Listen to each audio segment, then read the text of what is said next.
Shalom beloved people, kita jumpa lagi dalam pengajaran firman iman kali ini. Kita menyambung pengajaran sebelumnya. Mari kita buka Alkitab kita dari Yosua pasal 24 ayat 13. Dikatakan demikian, demikianlah kuberikan kepadamu negeri yang kamu peroleh tanpa bersusah-susah dan kota-kota yang tidak kamu dirikan, tetapi kamulah yang diam di dalamnya. Juga kebun-kebun anggur dan kebun-kebun zaitun yang tidak kamu tanami, kamulah yang makan hasilnya. Dalam Alkitab bahasa Inggris King James Version, ayat ini dengan jelas menunjukkan sesuatu yang kurang nampak dalam bahasa Indonesia. Dikatakan dalam bahasa Inggris, "And I have given you a land for which ye did not labor, and cities which ye did not build, and ye dwell in them, of the vineyards and olive yards which ye planted not, do ye eat." Di sini nampak bahwa sebenarnya Tuhan berkata, aku telah memberikan kepadamu. I have given you. I have given you. Aku telah memberikan kepadamu. Dan bukan sekedar berkata, aku berikan kepadamu. Negeri yang kamu peroleh tanpa bersusah-susah, dan kota-kota yang tidak kamu dirikan. Tetapi kamulah yang diam di dalamnya. Dan kebun-kebun anggur dan kebun-kebun zaitun yang tidak kamu tanami, kamulah yang makan hasilnya. Tuhan sangat ingin memberkati kita, dan bahkan lebih daripada kita ingin diberkati, Tuhan begitu rindu memberkati kita. Faktanya, begitu rindunya Tuhan untuk kita menikmati kelimpahan daripadanya, sehingga dalam pandangannya memberikan kepada kita jauh lebih banyak dari yang kita minta atau pikirkan, sesungguhnya adalah sesuatu yang sudah selesai, sudah diberikan oleh Tuhan, sudah diputuskan, dan bukan lagi sesuatu yang masih harus dipertimbangkan. Perkataan Tuhan tadi menyatakan bahwa aku telah memberikan kepadamu negeri yang kamu peroleh tanpa bersusah-susah, dan kota-kota yang tidak kamu dirikan, dan seterusnya. Firman Tuhan berkata, kita perlu memperhatikan bahwa Tuhan tidak berkata aku akan atau aku mungkin memberikan. Jadi artinya hal ini bukan bisa terjadi, bisa tidak, bukan. Tapi perhatikan bahwa Tuhan tadi berkata, aku telah memberikan. Yang artinya berkat itu sesungguhnya sudah terjadi, sudah diberikan, sudah diputuskan, sudah diberikan kepada kita. Hanyalah soal waktu saat kita menangkap pewahyuan mengenai apa yang kita sudah miliki lewat pekerjaan Yesus yang sudah selesai, membuat apa yang kita sudah miliki itu dapat kita lihat manifestasinya dalam hidup kita. Seorang saudara menyaksikan bagaimana dia butuh membeli sebuah mobil. Namun, dia hanya memiliki setengah dari biaya yang dibutuhkan. Dia terus menghitung dan menyusun strategi, tetapi jumlah uang yang dibutuhkan tetap tidak bisa terpenuhi. Sampai akhirnya dia berhenti berusaha menyusun strategi sendiri, menyerahkan segala kekhawatirannya, dan menyatakan keinginannya kepada Tuhan sesuai 1 Petrus 5 ayat 7 dan Filipi 4 ayat 6. Dan dia bersandar pada Tuhan dan beristirahat dalam iman kepada kasih sayang Tuhan kepadanya, serta kemampuan Tuhan untuk memenuhi segala kebutuhannya menurut kekayaan Tuhan sendiri sesuai Filipi 4 ayat 19. Beberapa minggu berlalu dan Tuhan membuat saudara ini dapat membeli sebuah mobil yang usianya 2 tahun lebih baru dari yang dia harapkan semula, dan dengan harga pas sesuai dengan uang yang ada di tangannya. Bapak Ibu Saudara yang dikasih Tuhan, karena pekerjaan penebusan Yesus yang sudah selesai, yang kita sudah pelajari minggu lalu, Anda dan saya telah diberkati dengan berlimpah-limpah dalam Kristus. Pertanyaannya adalah, dapatkah kita mempercayai hal ini? Ataukah kita masih saja tanpa sadar berusaha menambahkan sesuatu kepada pekerjaan Yesus yang sudah selesai itu, sebelum kita dapat meyakini bahwa sungguh berkat itu sudah diberikan dan sudah kita miliki karena Yesus?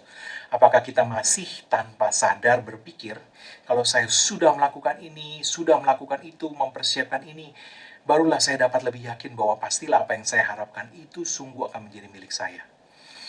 Bapak Ibu Saudara yang dikasih Tuhan, karena pekerjaan Yesus sudah Dia selesaikan dengan sempurna, Allah sudah memberkati kita di dalam Kristus. Dan karena itu, segala berkat apapun yang kita butuhkan dalam hidup kita, itu sebenarnya sudah menjadi milik kita. Kita dapat dan sudah seharusnya memiliki ekspektasi positif akan segala berkat dan penyediaan supranatural dari Bapa Sorgawi kita. Yesus sudah mengambil tempat kemiskinan dan kekurangan kita di kayu salib. 2 Korintus 8 ayat 9 mengatakan, karena kamu telah mengenal kasih karunia Tuhan kita Yesus Kristus, bahwa Ia yang oleh karena kamu menjadi miskin sekalipun Ia kaya, supaya kamu menjadi kaya oleh karena kemiskinannya. Di dalam Kristus kita tidak miskin lagi. Kita sudah diberkati, sudah kaya, dan sudah berkelimpahan. Inilah pewahyuan yang perlu kita tangkap, perlu roh kita tangkap, dan iman kita perlu menggenggam hal ini. Jadi berhentilah melihat kepada segala kekurangan yang ditunjukkan oleh situasi natural di sekeliling kita. Alihkan pandangan kepada salib Yesus dan katakan, karena pekerjaan Kristus yang sudah selesai, saya dapat percaya dan memiliki ekspektasi yang pasti bahwa saya berjalan dalam hidup ini dipenuhi dengan segala berkat dan kelimpahan dari Bapa Sorgawi saya. Mungkin ada di antara kita yang berpikir, apakah hal ini sedemikian sederhananya? Kalau begitu izinkan saya mengambil waktu sejenak untuk menunjukkan apa yang firman Tuhan katakan, untuk semakin menguatkan kepercayaan Anda. Roma 1 ayat 7 berkata, kasih karunia menyertai kamu dan damai sejahtera dari Allah Bapa dan dari Tuhan Yesus Kristus. Dalam bahasa Inggris dikatakan kasih karunia bagi kamu. Dalam bahasa Indonesia dikatakan kasih karunia menyertai kamu. Dalam bahasa Inggris tadi kasih karunia bagi kamu. Bapak Ibu Saudara yang dikasih Tuhan, saat seseorang menumpang pesawat di kelas bisnis atau first class, awak kabin akan memberikan pelayanan first class juga kepadanya. Mereka akan sering bertanya, apakah semuanya sudah oke, Pak atau Bu? Mereka akan menanyakan apakah Anda ingin membaca majalah dan majalah apa yang ingin Anda baca supaya mereka dapat menyediakannya. Mereka akan segera menyediakan selimut jika Anda merasa dingin. Mereka juga akan menyajikan makanan yang terbaik yang ada dalam perjalanan itu kepada penumpang first class tadi. Pada dasarnya sesungguhnya bisa dikatakan secara sederhana, penumpang first class itu menerima perlakuan yang sangat diistimewakan dibanding mereka yang terbang di kelas ekonomi. Sungguh seolah para awak kabin itu pilih kasih dan memperlakukan para penumpang first class dengan sangat berlebih-lebihan. Kasih karunia Tuhan dari bahasa aslinya diterjemahkan bebas sebagai kebaikan yang diberikan, walau tidak layak, tidak diusahakan, dan tidak pantas diterima oleh orang yang menerimanya. Sekali lagi, kebaikan yang diberikan, walau tidak layak, tidak diusahakan, dan tidak pantas diterima oleh orang yang menerimanya. Dengan kata lain, salah satu arti dari kasih karunia adalah diperlakukan dengan sangat diistimewakan dan dengan sangat berlebih-lebihan. Kalau kita kembali berpikir mengenai penumpang first class tadi, kita tentu akan berpikir, pantas saja mereka mendapat perlakuan seperti itu. Mereka telah membayar tiket dengan harga yang berkali-kali lipat dari penumpang kelas ekonomi. Tapi bagaimana dengan kita yang masih seringkali gagal dan sangat kurang mampu untuk membayar harganya, untuk dapat diberkati dengan berlimpah-limpah, layaknya orang yang diperlakukan dengan sangat diistimewakan dan dengan sangat berlebih-lebihan di kelas first class tadi? Disinilah banyak anak Tuhan tergelincir imannya. Masalahnya sederhana, mereka memandang kepada diri sendiri dan bukan kepada Yesus. Kasih karunia yang Allah berikan kepada kita tidak akan pernah dapat kita usahakan dengan kekuatan kita sendiri. Itu sebabnya namanya kasih karunia. Dia diberikan lewat Kristus.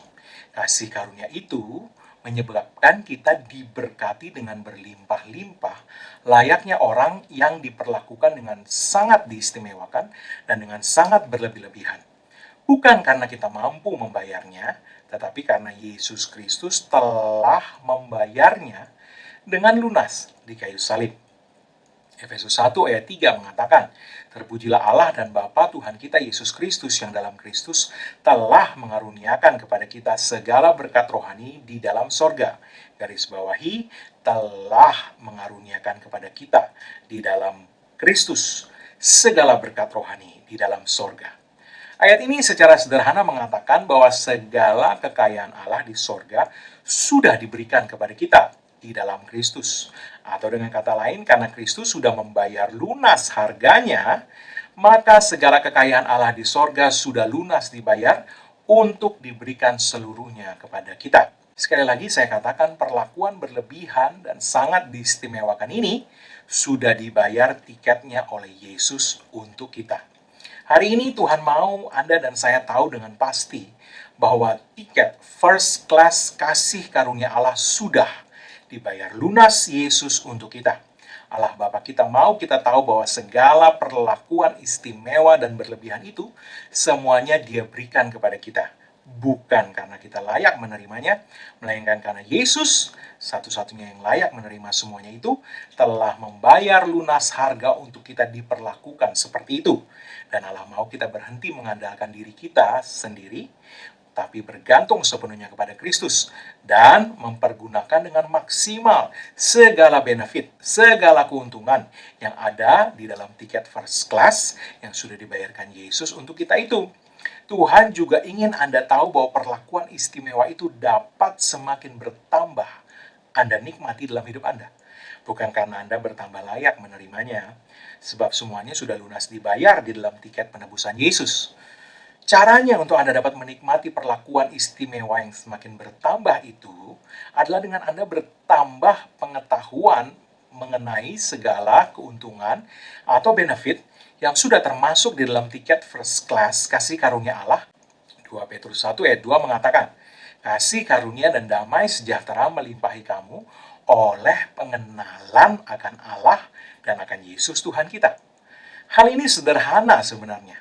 Anda tidak akan dapat menikmati benefit yang sebenarnya sudah terkandung di dalam tiket yang Anda miliki jika Anda tidak mengetahui bahwa benefit itu sebenarnya sudah termasuk di dalam tiket yang sudah dibayar itu. Jadi walau Yesus sudah membayar lunas tiket itu, Anda tetap tidak memiliki keberanian percaya untuk menikmati benefit yang sudah Anda miliki di dalam tiket Anda itu.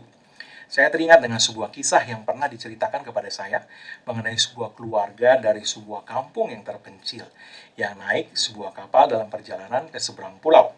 Keluarga ini tidak mengetahui apa saja yang sudah lunas dibayar dan termasuk di dalam tiket kapal mereka. Akibatnya, setiap jam makan, mereka melihat orang berbondong-bondong masuk ke sebuah ruangan besar. Nah, di sana mereka melihat orang-orang itu duduk di meja-meja makan dan menikmati hidangan yang disajikan kepada mereka.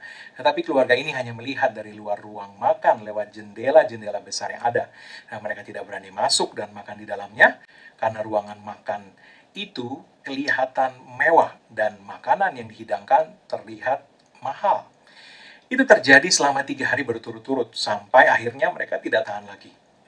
Dengan takut-takut, mereka menghampiri petugas yang menjaga pintu ruang makan. Dan mereka bertanya, apakah mereka boleh membeli makanan di sana karena tidak ada lagi yang menyediakan makanan di kapal itu. Tapi karena uang mereka hanya sedikit, mereka menanyakan apakah mereka boleh membayarnya dengan jasa mereka, mencuci piring atau membersihkan kapal. Tentu saja hal selanjutnya agak menyedihkan dan sekaligus agak menggelikan, sebab petugas yang ditanya itu terlihat kaget dan segera menanyakan tiket mereka. Dan ketika keluarga ini memperlihatkan tiket mereka, petugas itu langsung mempersilahkan mereka masuk dan menyediakan makanan bagi mereka sambil menjelaskan bahwa sesungguhnya seluruh biaya untuk keluarga itu makan 3 kali sehari sepanjang perjalanan dengan kapal itu sudah lunas dibayar di dalam tiket yang mereka miliki. Bapak Ibu Saudara yang dikasih Tuhan, apakah kita mendengar apa yang sedang dikatakan Roh Kudus kepada kita lewat kisah ini? Apa yang menjadi masalahnya di sini? Apakah makanan itu belum menjadi milik mereka? Apakah makanan itu belum lunas dibayar? Apakah makanan itu belum termasuk dalam tiket mereka? Tidak, tidak, dan sekali lagi tidak. Makanan itu sudah mereka miliki karena sudah termasuk dalam harga tiket yang sudah mereka bayar. Namun mereka tidak memiliki keberanian percaya untuk mengambil dan menikmati apa yang sudah mereka miliki itu. Mengapa mereka tidak berani mengambil makanan yang sudah termasuk di dalam tiket mereka yang sudah lunas itu?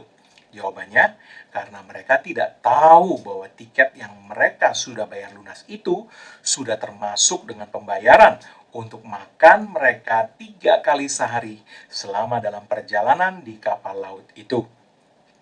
Bapak Ibu Saudara yang dikasih Tuhan, hari ini entah berapa banyak anak-anak Tuhan yang masih mengemis-ngemis pada Tuhan untuk memberikan berkat kepada mereka seolah Tuhanlah yang menahan-nahan berkat mereka. Mereka tidak tahu bahwa justru Tuhanlah yang telah membayar lunas tiket first class mereka lewat Kristus supaya mereka dapat menikmati perlakuan istimewa dan berkat berlebih-lebihan sepanjang hidup mereka. Ketidaktahuan telah menyebabkan mereka menjadi seperti orang-orang yang tidak punya tiket, walaupun punya sebenarnya. Kalaupun mereka menyadari bahwa mereka sudah memiliki tiket yang dibayarkan oleh Kristus, mereka bersikap seperti orang-orang yang memiliki tiket cuman kelas ekonomi. Mereka tidak berani mengharapkan mendapat perlakuan yang istimewa atau berkat yang berlebih-lebihan dari Bapa Sorgawi layaknya tiket first class. Mereka tidak memiliki keberanian untuk percaya bahwa mereka akan diistimewakan oleh Bapa, bahwa mereka akan diperlakukan dengan sangat-sangat berlebih-lebihan dengan segala kebaikan Bapa. Mereka tidak berani percaya bahwa mereka akan diperlakukan dengan begitu istimewa dan diberkati berlebih-lebihan oleh Tuhan. Sebab mereka tidak memiliki pengetahuan mengenai segala benefit yang sebenarnya sudah mereka miliki di dalam tiket first class yang sudah dibayarkan Yesus untuk mereka. Jadi, bukannya dengan keberanian percaya mengklaim apa yang sudah menjadi milik mereka, anak Tuhan ini malahan menjadi seperti keluarga di kapal tadi, yang bukannya dengan berani menghampiri konter tempat mengambil makanan, dan mengambil dengan berani makanan yang sudah termasuk dalam tiket mereka, tapi malahan dengan ragu-ragu menanyakan apakah makanan itu boleh mereka bayar dengan jasa mereka mencuci piring di kapal itu. Apakah kita masih seperti itu? Berusaha menawarkan jasa kita, kebaikan kita, perbuatan saleh kita sebagai penukar untuk memperoleh kebaikan Tuhan. Kalau kita belum menyediakan jasa, kesalehan dan perbuatan kita itu, kita belum berani percaya bahwa kita akan diberkati. Dan sekalipun kita mungkin berani percaya kita diberkati, kita tidak berani percaya kita akan diberkati dengan istimewa atau diistimewakan oleh Tuhan dengan segala berkat yang berlebih-lebihan. Bapak Ibu Saudara yang kasih Tuhan, sebenarnya kita dapat dengan penuh keberanian percaya menghampiri tahta kasih karunia dan mengambil semua yang sudah dibayar lunas oleh Yesus dalam tiket first class kita. Semua perlakuan istimewa dari Allah dan segala berkat yang berlebih-lebihan dari perbendaharaan sorganya yang mulia. Itulah sebabnya sangat penting untuk kita mengetahui apa saja yang sudah termasuk dalam tiket first class yang sudah dibayar lunas oleh Yesus bagi kita di kayu salib. Yang sudah, karena Yesus sudah bayar lunas, sudah menjadi milik kita yang pasti. Sudah pasti adalah milik kita. Itu adalah hak penuh kita. Kita perlu mengetahui semua benefit yang sudah Yesus bayar bagi kita dalam tiket first class kasih karunia Allah itu. Semakin kita mengetahui, semakin kita dapat menikmati apa yang memang sudah menjadi milik kita di dalam Kristus itu. Semakin kita mengetahui, semakin kita memiliki keberanian percaya untuk mengambil apa yang memang sudah menjadi milik kita. Untuk dengan pasti, dengan yakin, meyakini, mempercayai bahwa memang itu adalah milik saya, itu sudah di tangan saya, itu sudah diberikan oleh Allah, itu sudah menjadi milik saya. Meyakini bahkan sebelum melihatnya secara kasat mata, kita sudah begitu yakin bahwa perlakuan istimewa dan berkat berlebihan itu sudah di tangan kita. Bapak Ibu Saudara yang kasih Tuhan, semakin kita mengetahui, semakin kita memiliki keberanian percaya untuk mengambil apa yang memang sudah menjadi milik kita, karena sudah lunas dibayar Yesus dalam tiket first class kasih karunia Allah bagi kita itu. Sekali lagi saya bacakan 2 Petrus 1 ayat 2. Kasih karunia dan damai sejahtera melimpahi kamu oleh pengenalan akan Allah dan akan Yesus Tuhan kita. Kasih karunia dan damai sejahtera melimpahi kamu. Dalam bahasa Inggris, dilipat gandakan kepadamu oleh pengenalan akan Allah dan akan Yesus Tuhan kita. Semakin kita mengetahui apa yang sudah disediakan Allah bagi kita lewat Kristus, semakin kita memandang Kristus dan kasih-Nya yang begitu besar, sehingga Dia mau melakukan segala yang telah dilakukannya itu bagi kita. Semakin kita memiliki keberanian untuk percaya dan mengakui bahwa sungguh kasih karunia Allah ada atas kita. Kita sudah memiliki tiket first class perlakuan istimewa dari Tuhan dan berkat-Nya yang berlebih-lebihan. Dan semakin pula kita akan melihat segala kebaikan-Nya itu bekerja bagi kita dan melimpahi hidup kita. Jadi, kalau Anda seorang dokter, Anda akan mendapati bahwa pasien-pasien akan lebih menyukai dan memilih untuk berobat kepada Anda. Dan Anda akan memiliki pasien jauh melebihi yang dapat Anda tangani karena perlakuan istimewa first class dari Tuhan bekerja pada Anda. Atau apabila Anda adalah seorang businessman, Anda akan mendapati banyak orang akan lebih memilih untuk berbisnis dengan Anda. So, mereka merasa nyaman dengan Anda dan mereka merasa sejahtera berbisnis dengan perusahaan Anda karena perlakuan istimewa first class dari Tuhan bekerja pada Anda. Hingga akhirnya Anda akan kebanjiran dengan pesanan, bahkan lebih daripada yang Anda dapat tangani, sehingga Anda memerlukan rencana untuk mengembangkan usaha Anda. Apa yang terjadi? Perlakuan istimewa Tuhan yang terjadi. Mengapa itu terjadi? Karena tiket first class-nya sudah dibayar Yesus buat Anda. Haleluya. Jadi kalau orang nanti bertanya pada Anda, apa yang sedang terjadi di sini? Anda dapat berkata, ini kasih karunia Tuhan yang berlimpah-limpah dilipat gandakan kepada kami. Haleluya. Ingat, yang membayar tiket first class kasih karunia Allah itu adalah Yesus. Sehingga perlakuan istimewa dan berlebih-lebihan dari Tuhan itu memang sungguh adalah kebaikan yang diberikan walau tidak layak, tidak diusahakan, dan tidak pantas diterima oleh orang yang menerimanya. Haleluya, terpujilah Tuhan. Amin. Sebelum kita menerima dua berkat, saya akan berdoa untuk segala kebutuhan Anda dan untuk semua yang sakit. Oleh sebab itu, mari pejamkan mata, angkat kedua tanganmu di hadapan Tuhan. Anda yang sakit, arahkan hatimu kepada Yesus. Apapun sakit penyakitmu, Anda tidak membutuhkan manusia. Yesus akan menyelesaikan semuanya. Kalau iman Anda ada pada Yesus, Anda pasti sembuh. Oleh bilu-bilu Yesus engkau sudah sembuh, kata firman Tuhan. Oleh sebab itu, dalam nama Yesus, iblis angkat setiap gejala yang kamu coba tunjukkan pada tubuh orang-orang ini untuk membuat mereka berpikir seolah-olah mereka masih sakit, seolah-olah firman Tuhan tidak berlaku, tidak bekerja atas mereka, dan menyingkir dari mereka. Dalam nama Yesus, aku hancurkan segala kuasa sakit, penyakit, dan kelemahan tubuh. Dan dalam nama Yesus, aku perkatakan kesehatan ilahi yang sempurna, pemulihan sempurna, kesembuhan ilahi yang sempurna dalam nama Yesus.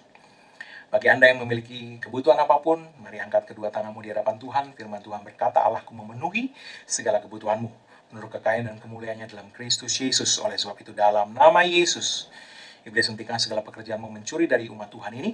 Dan dalam nama Yesus, malaikat Tuhan, pastikan segala suplai supranatural surga sampai kepada setiap anak-anak Tuhan ini. Dalam nama Yesus, setiap kebutuhan mereka dipenuhi oleh Tuhan menurut kekayaan dan kemuliaannya dalam Kristus Yesus. Dalam nama Yesus. Amin. Bapak Ibu Saudara yang kasih Tuhan, jika Anda memiliki permohonan doa atau kesaksian yang Anda ingin dukungan doa, atau Anda ingin bagikan kesaksian Anda, sampaikan ke alamat email yang ada di layar ini. Kami akan mendukung Anda dalam doa dan kesaksian Anda akan memberkati banyak orang. Haleluya. Mari, tiba saatnya kita menerima berkat dari Tuhan. Angkat sekali lagi kedua tangan kita di hadapan Tuhan. Arahkan kepada Tuhan hatimu. Dan terimalah berkat Tuhan. Karena apa yang Yesus Kristus telah lakukan bagi kita di kayu salib.